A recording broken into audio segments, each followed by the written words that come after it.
Welcome to The Cutting Floor, a weekly podcast of West Cannon Baptist Church. Hi, my name is Emily, and with me is Pastor Wes. Wes is our pastor of student ministries. This week, your sermon covered Genesis 13, verses 1 through 18. In your sermon, you mentioned that much, if not all, of Abram's wealth came from Egypt following his visit with Sarai. Being that Lot is a close relative, did his wealth come from Egypt as well, or had Lot developed his own wealth?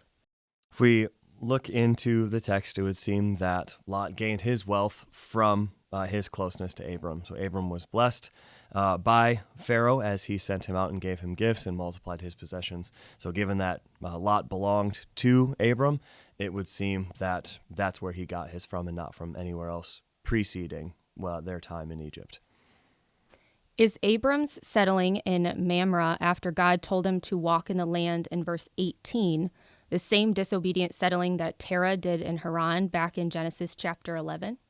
Well, the question definitely makes sense, and I see where it's coming from. If we look back into Genesis chapter 11, when they settled in verse 31 here, it says, Terah took Abram his son and Lot, the son of Haran, his grandson, and Sarah, his daughters-in-law, his son Abram's wife, and they went forth together from Ur the Chaldeans to go to the land of Canaan.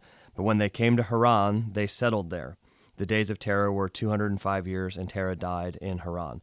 So if you were to look at a map, Haran is not within. They settled there. They stopped before they entered into where they should have gone.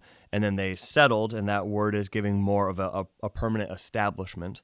And Haran was a city. And as Pastor Zach has mentioned, and Kelly did as well, that settling in cities are usually affiliated with that which is not good because they were called to go and wander within the land. Whereas in the end of Genesis 13, in the passage I touched on this week, Abram settled by those oaks, set up a pillar to the Lord, so he is there worshiping the Lord, not settling in a sinful city. But then also he is using that more as a home base. That is a tent that he sets up. It's not a permanent city. There's no evidence that he established himself there, that he sought to make his name great in that city, but that he settled in a sense of that is home base. And as he wandered throughout the land, that would become his place to land back on, not necessarily a city that was established. So I would say that that was not the same disobedience. Rather, it is Abram making the place where he would land in his tent a place where the Lord was worshipped, the place where God was known, and especially as I mentioned that he's calling upon the name of the Lord there, so it's not a private worship, but that it would be in the eyes of the surrounding community as the land was full of other nations. So it is a declaration that they will follow the Lord, and I don't think he would have done that if he was in an act of disobedience. It shows him quite by faith, wandering around the land, setting up those places to worship the Lord, and that doesn't seem like someone who's living in disobedience to me. In your sermon, you mentioned a few additional texts that connected to this passage. Were there any others you were hoping to connect?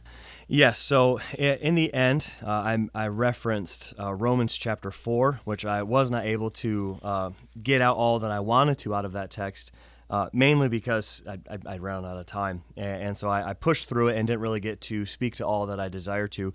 Throughout the book of Romans, Paul mentions Abram as an example of faith, and faith meriting righteousness preceding the law.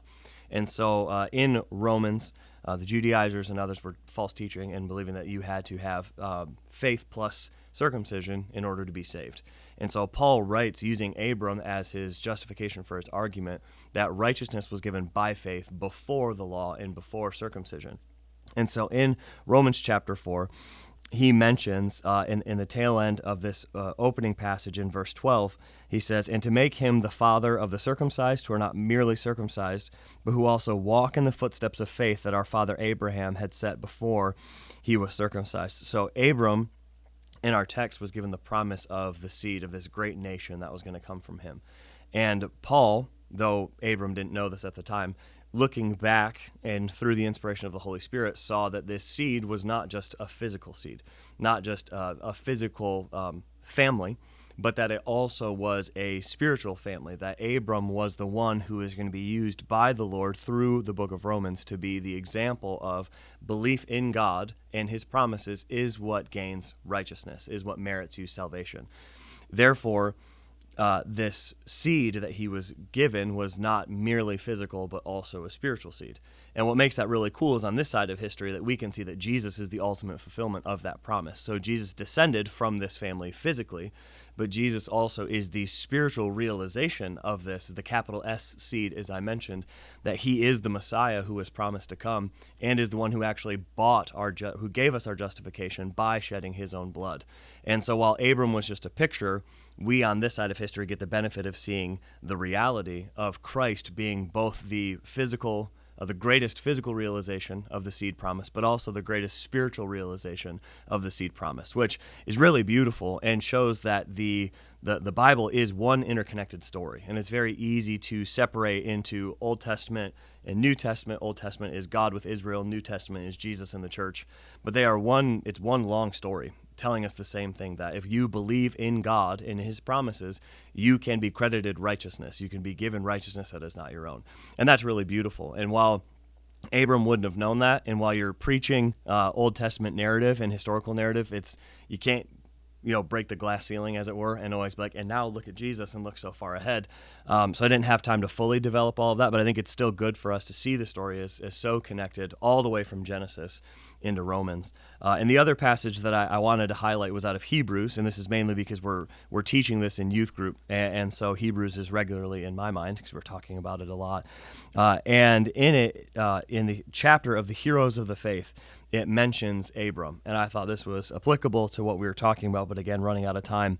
In verse 8 of Hebrews chapter 11, it says, "By faith Abraham obeyed when he was called to go out to a place that he was to receive as an inheritance, and he went out not knowing where he was going. By faith he went to live in the lands of promise, in a foreign land, living in tents with Isaac and Jacob, heirs with him of the same promise. For he was looking forward to the city that had its foundations, whose designer and builder is God." And so the author of Hebrews is, obviously symbolizing and showing the heroes of the faith here in chapter 11. And as I mentioned to the students, that while it is the author of Hebrews who wrote this down, this is God actually setting these people up as examples of faith. And Abram being one of those who is called to wander throughout the land, which is what we see him doing in Genesis chapter 13. So I wanted to show that this is commended by God in other places in Scripture, but also that as he was looking through the land, he was looking forward to the city whose foundations, whose designer and builder was God. So while he was giving a land promise, there was a ultimate homeland that Abram was looking for, and that was the homeland of eternity, the homeland of heaven that God is going to call us all home to someday, and we should long for eternity. And I used that briefly in my application of reminding us that we are pilgrims in this land. And again, if I had more time, I would have wanted to flesh that out to say Abram's faith in his wandering is really a good example for us to say, while we don't wander in the promised land, well, it's not the exact comparison. Abram had to show faith day by day in the nitty-gritty moments of wandering through a land that he didn't fully get, that Lot had some of, that other nations had some of. He had to trust in the Lord every day in the promise of having a great family, this great seed, that he didn't see any realization of. And even as you go further into Genesis, starting off with Hagar, there was a lot of sin that entered into that whole situation. And then later he does receive the one son, and the Lord asks him to sacrifice him. And in all of this, there is a faith that is required day in and day out, moment by moment, minute by minute, that Abram really shows on full display as he wanders through the land.